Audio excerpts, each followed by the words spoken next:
Je lis du livre de Luc, chapitre 9, les versets 25 à 27, ce qui suit. Jésus pose une question. Et que servirait-il à un homme de gagner tout le monde s'il se détruisait ou se perdait lui-même? Car quiconque aura honte de moi et de mes paroles, le Fils de l'homme aura honte de lui quand il viendra dans sa gloire et dans celle du Père et des saints anges. Je vous le dis en vérité, quelques-uns de ceux qui sont ici ne mourront point qu'ils n'aient vu le royaume de Dieu. Prions. Le thème, c'est de gagner. Seigneur, nous te remercions pour tes bontés. Nous te remercions pour ta parole. Merci pour cette parole qui sauve. Alors que nous jetterons un regard sur ces versets de la Bible, merci de nous encourager et nous aider à comprendre que la chose la plus importante que nous avons à faire sur cette terre, c'est la paix avec toi. Que ton esprit nous éclaire, nous t'en prions, au nom de Jésus et pour ta gloire éternelle.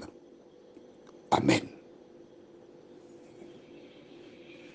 Note avec moi que Jésus, dans sa méthodologie, étant à l'écart, il désire enseigner à ses disciples. Et il leur dit, qui dit-on que je suis? Il introduit le cours par cette question. Les disciples à l'aise donnent des réponses. C'est très bien. Vous savez ce qu'on dit de moi. Mais vous, là, que pouvez-vous dire de moi? Et là, il donne des réponses. Il leur annonce sa mort. Jusque-là, c'est parfait. Il indique ensuite que si quelqu'un veut le suivre, il doit faire quelque chose. Renoncer à lui-même et suivre Jésus. Et le premier sujet qu'il développe, c'est la richesse. Pourquoi parle-t-il de richesse? Parce qu'il sait fort bien que l'homme est tenté par les richesses. L'argent. Quand j'étais enfant, il y a longtemps, il y avait un seul jeu pour gagner de l'argent. On appelle ça aux Antilles, en Martinique, en l'occurrence, Sebi. Le jeu consiste à prendre 2 dés et de faire le chiffre 11. Et ceux qui s'y adonnent, lorsqu'ils prennent le dé, ils secouent de leurs mains, ils soufflent. Et ils jettent le dé en disant, les 2 dés en disant 11. 11 Sebi. C'était le seul jeu. Ensuite, lorsqu'il y avait la fête foraine, les fêtes des communes, il y avait des messieurs qui amenaient une petite table, des voitures, et on devait lancer le dé, on devait miser, et quand on misait, la voiture avançait et on gagnait de l'argent. Les 2 seuls jeux d'argent qui existaient. Au fil des années, on inventa toute espèce de jeux d'argent. Des maisons se sont spécialisées des casinos firent leur apparition afin d'encourager les gens à jouer et de gagner.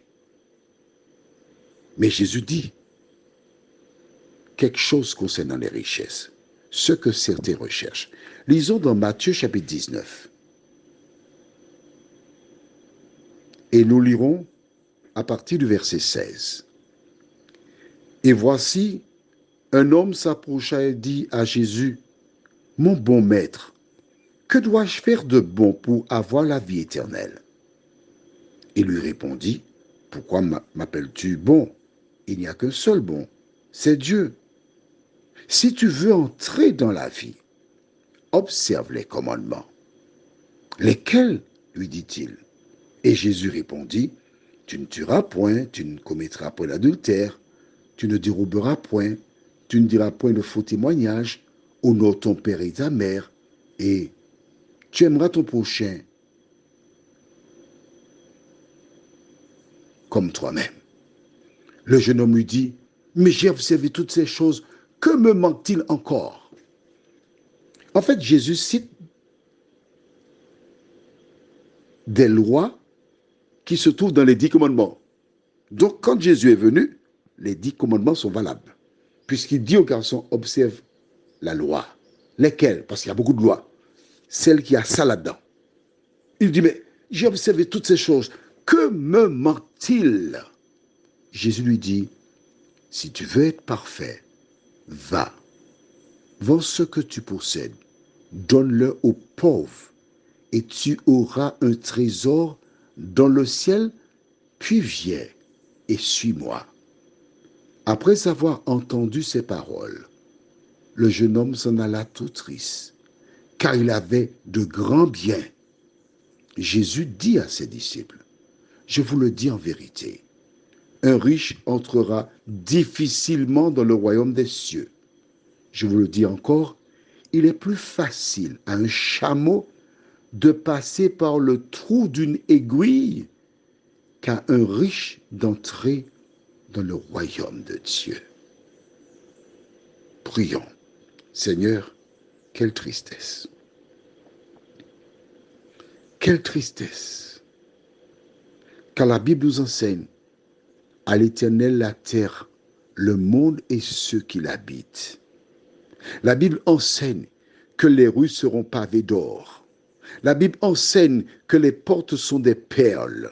La Bible enseigne que ce que nous vénérons aujourd'hui sont des matériaux de construction. Et voici cet homme qui avait de grands biens, qui refusa l'invitation de Jésus. Note bien que lorsque Jésus lui dit, donne-le et tu auras un trésor dans le ciel, ça ne l'intéresse pas. Ce qui l'intéresse, c'est le trésor momentané. Toi qui m'écoutes là, que penses-tu de ce que nous venons de lire? Jésus te dit, vends tout ce que tu as et donne-le aux pauvres. Beaucoup qui ont des biens laissent accumuler des sommes. Et parfois, des enfants qui ne connaissent pas la valeur de l'argent dilapident cet argent. Seigneur, aide-nous à comprendre la brièveté de la vie. Apporter de l'aide à celles et ceux qui sont dans le besoin. Car que sert-il à un homme de gagner le monde s'il perd son âme? Merci de nous aider dans ce sens, Seigneur. Nous te prions au nom de Jésus pour ta gloire éternelle. Amen. Je te souhaite une bonne journée.